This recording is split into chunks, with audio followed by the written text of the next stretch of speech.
Samedi dernier s'est ouvert la 61e édition du Salon de l'Agriculture en présence d'Emmanuel Macron dans un contexte bien plus apaisé que l'année dernière. Pendant 9 jours, le millier d'exposants se réunissent au Paris Expo Porte de Versailles. Ce sont près de 600 000 visiteurs qui sont attendus jusqu'au 2 mars, Thomas Gut. Le Salon international de l'agriculture à Paris, une semaine pour mettre un coup de projecteur sur les agriculteurs français et étrangers. Ce sont près de 1000 exposants qui sont présents au Paris Expo Porte de Versailles, des paysans et des producteurs de métropoles, d'outre-mer et des 5 continents. Un lieu dans lequel se réunit aussi près de 4000 animaux de plus de 300 espèces. Cette année, l'égérie du salon se nomme Houppette. La vache de race limousine vient de la Vienne.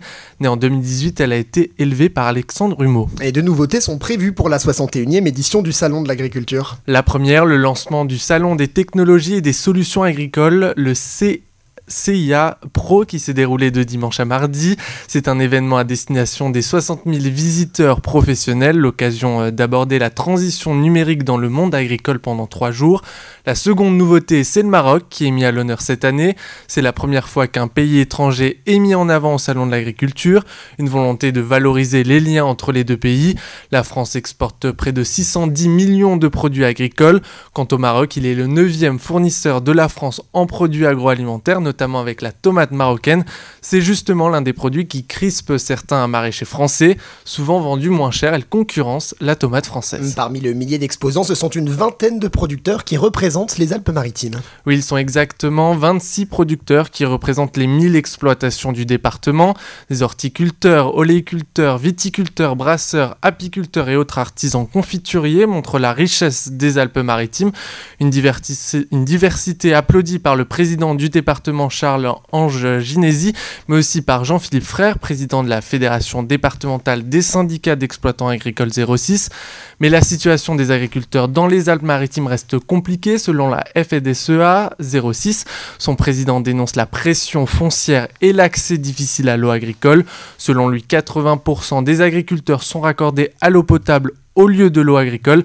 En clair, ils payent leur eau 50% plus cher pour arroser leur exploitation. Et si la colère persiste encore, l'ouverture du salon s'est tout de même passée dans un contexte plus apaisé que l'an dernier. L'une des raisons qui explique ce changement, c'est le vote de la loi sur l'orientation agricole. Oui, un texte voté seulement 2 jours avant l'ouverture du Salon de l'Agriculture. La loi sur l'orientation agricole a été adoptée d'abord par l'Assemblée nationale, puis par le Sénat. Des mesures présentées en janvier 2024 à la suite de la colère des agriculteurs un peu partout en France, mais retardées dans un premier temps par la dissolution, puis par la censure du gouvernement de Michel Barnier. Ce texte prévoit d'élever l'agriculture au rang d'intérêt général majeur. Objectif, faciliter les projets de retenue d'eau ou les bâtiments d'élevage hors sol. C'est aussi l'instauration d'un nouveau principe en matière de pesticides. Pas d'interdiction sans solution, une victoire pour la FNSEA. Autre mesure, la dépénalisation de certaines infractions à l'environnement lorsqu'elles sont commises de manière intentionnelle. Des mesures tout de même vivement critiquées par une partie de la gauche et par certaines ONG. Le sénateur Yannick Jadot parle d'une loi de déni de la nature.